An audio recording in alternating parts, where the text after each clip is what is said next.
Hello and welcome to the Kundalini podcast. That was Zen. This is Tao. I'm Vivek Govekar. Namaste. This is episode 85. So today I have decided to talk about uh, a continuation of what I talked about in the last episode. That was episode 84, when I talked about the ego and especially addressing a question from someone uh, about how to be in samadhi on a day to day basis, clearing some mystery that existed in their mind about meditation versus mindfulness brought into day to day life. And so I put my integral yoga blog post on the comment section in the last video. And as I have explained before, getting from one process to another, you are doing one activity for about, let's say, an hour. You remove your mind, chitta, the focused attention, from that activity and put it into another activity. And to do it successfully, maybe 3, 4, 5 times a day. Not leaving unobserved, unguarded thoughts that would wreak havoc on your mind. I'm reading a beautiful book, and I'm going to put a link for that book as well in the comments section. So please let me know about your feedback when you, let's say, read my blog post. Not just watch the video, but read the blog post. If you have any questions, let me know. Please like, subscribe, and give me feedback so I can make this channel better.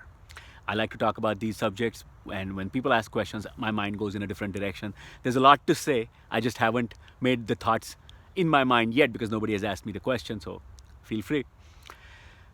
So, taking your attention out of one situation into another without being distracted or perturbed, and having an even keel mind through most activities as you go through life is the key to going inwards and staying there reasonably well with a good, reassured feeling about your ability to go within. Meaning, let's say somebody has done meditation, just got curious, had no idea what meditation was, and let's say at the age of 32 or 33 they started meditating. But they kept doing it, and that became an activity they really liked. Like, didn't just say, okay, I meditate, but you do it actually on a regular basis at a set time every single day. That's more important. That's why keeping a journal helps. You see where you missed out, you see where you did not follow through. And that's the key to inculcating any habit. I was fortunate because I would, be a part of athletic activities, going to the gym, going and playing golf, or going to the swimming pool, swimming a few laps, going to do some activity, riding a bicycle, etc. Now I do walking quite regularly. It's the force of habit that initially took a long time to incorporate in my daily schedule. There are a million and one reasons that your mind cooks up. Now, if only I had the foresight or foreknowledge of what I know now when I was 14, when I was first starting out. Of course, you want to be athletic. Going out and playing with your friends is different from being athletic, doing it in a disciplined sense. And I was doing it just for fun. So I managed to learn how to swim. But would have been a better use of my time if I had the focused mind and the discipline I do now. I could have become a better swimmer and done it as a group activity where I competed or something like that. You know what I'm saying? A wasted opportunity because you're young, you don't know. It's okay. I don't even feel that much regret. But if I did, if this awakening and using some focus and discipline I had gained from other athletic activities, so let's say by the age of 25 or so, I was more ingrained. Those patterns were more ingrained about waking up, going to the gym, doing something, even though your body hurts, even though you are not perfectly feeling right, your mood is not okay, whatever it is, you show up, you work out, and you come back. And then you go on and do other things.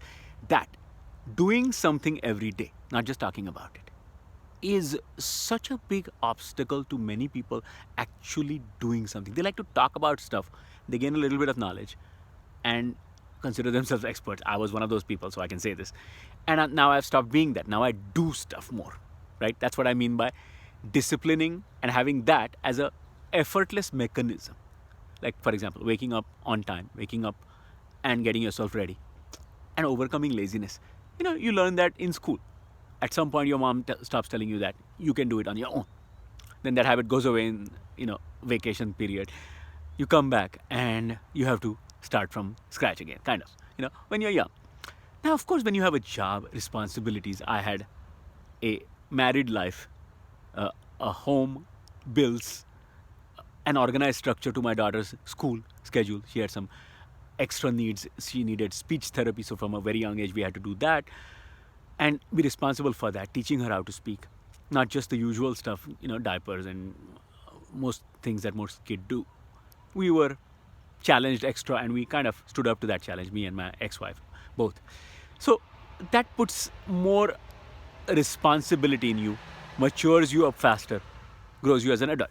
Now, compare that to the 14-year-old who just splashed around in the pool instead of actually learning to swim. And my father had to say, hey, I send you to the swimming pool, I sign you up for lessons, and all you do is splash around. So he had to kind of guide me towards that, as parents have to their kids when they're young. It's the same thing with your mind that is unruly, that is used to getting away with rationalizations, and then you have to discipline it and say, no, this has to be done today to count as a repetition. You do it today, it's 1 repetition.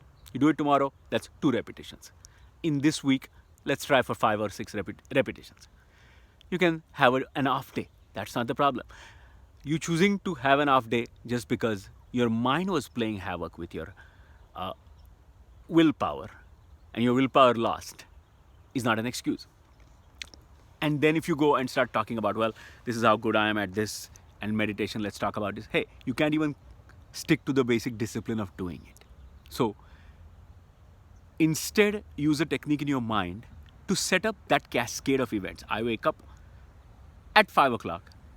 Maybe till 5:15 I'm lazy. 5:15 I wake up and get out of bed. Physically get myself out of bed. Once I'm out and standing on my feet, less likely that I'm going to go back and sleep and doze off again, right? 5:15 to 5:30 I unwind, get ready, do whatever I need to, drink some coffee, right? And then the next cascade automatically begins. You have to start planning what to grab in your lunch bag, what to decide for that task that you're going to do next, whatever it is. Get in your car or get on a bus or start walking towards work, or that cascade happens. How to get to that and let the willpower win more often is what you did when you were a child, unconsciously, without really knowing that that's what you were doing. As a grown-up, you have that already established. And on top of that, now you're adding some activity. Okay, got myself out of bed, went to my usual hangout, had some coffee, went to work. Now, you stop the mental cascade of what you were thinking, where you were, whatever time you may have spent, let's say 5:30 to 6:30. Okay, you got to work.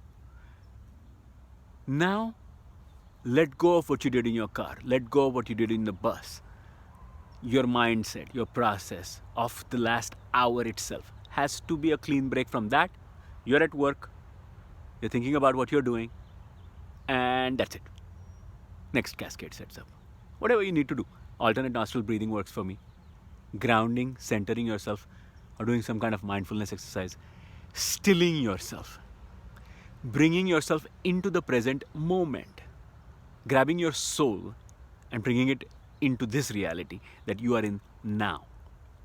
Not, oh, I was walking and then I saw this on the street, which was maybe 15 minutes ago, but still needs to be let go. That will be on the top of your mind. Then other issues like what you've been dealing with long term, whatever, typical problems, issues, things we have to deal with on a daily basis. Oh, I thought about this. That will happen next. That will be the next cascade. First one is what you immediately got out of. So you were walking to office, you saw something, or on the bus, such and such a thing happened. Oh, I left this thing back home. Now I have to go, think about this, or whatever that was. Let it go. You don't need a continuous cascade, right? Center yourself, still yourself, use whatever method works to snap out of that.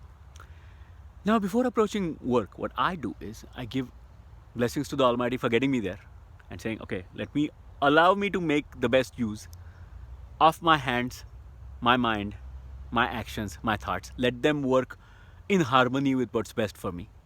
And let me do the best job I can. You're in the next cascade.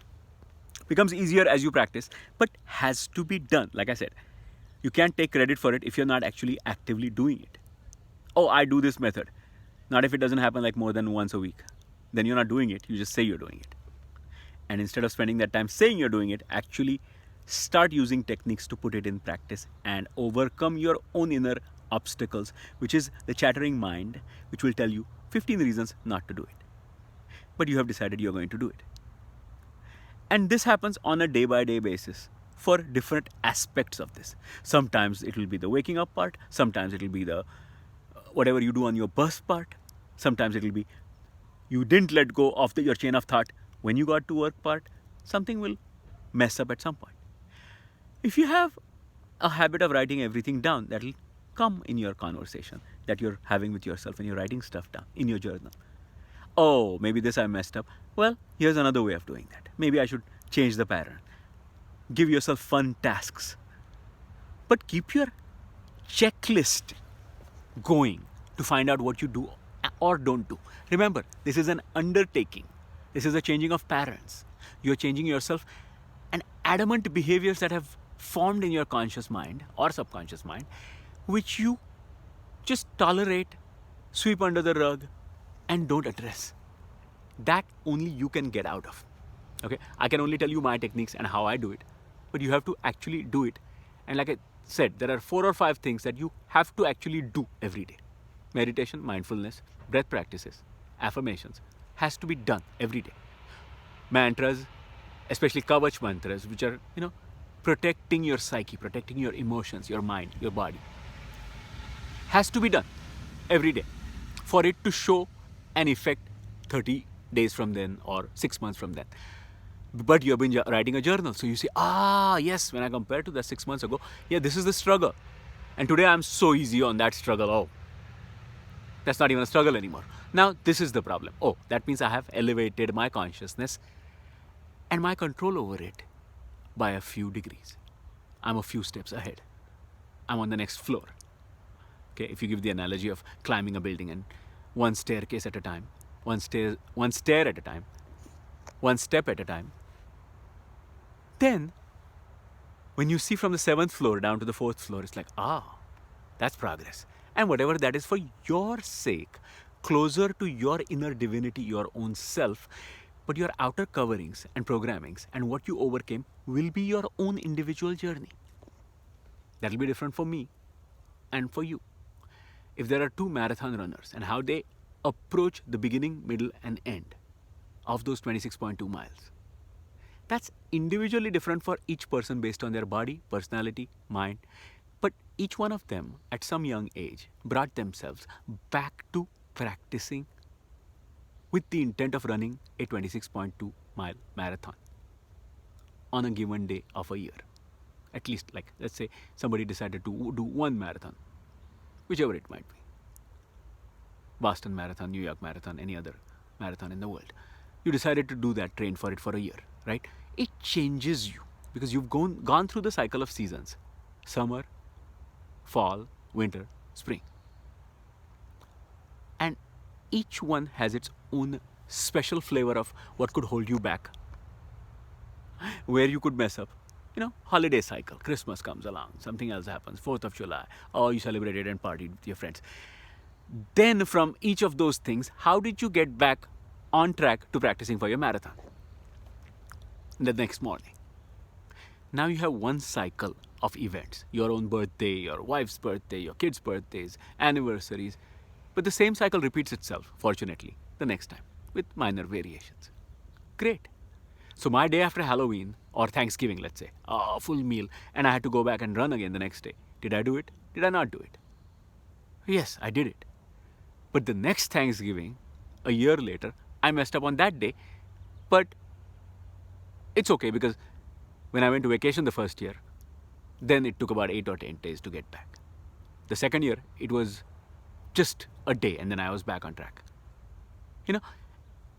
As you have more experience with these patterns that we call annual cycles, with some focused intent in mind, in this case, meditation and mindfulness, in other cases, running a marathon. You still have to have an art, a science of your own mind that you're struggling with. As you're making it stronger, you're overcoming its wants and difficult behavior as you're getting more and more mindful. But you're setting up a path for yourself and watching how you overcome each one of these obstacles. That is what is the journey within. Knowing your own habits and patterns in sync with annual patterns that everybody experiences. And knowing more about your own obstacles to doing something on a regular basis is what is discipline. The end product of that, if you have succeeded, didn't drop out, didn't take long gaps, if you kept coming back, even if you had long gaps, not chiding yourself, but applauding yourself for coming back. Not worrying about the wasted time, but actually worrying about how to do it better the next time. And oh, thank God I could do this, this, and this, but hey, a couple of things got left out, and reassessing it on a weekly basis, monthly basis, annual basis, and have a log of your own self-improvement. All of that adds up. I hope that was helpful. This is Vivek Govekar signing out. Peace, love, blessings. Be well.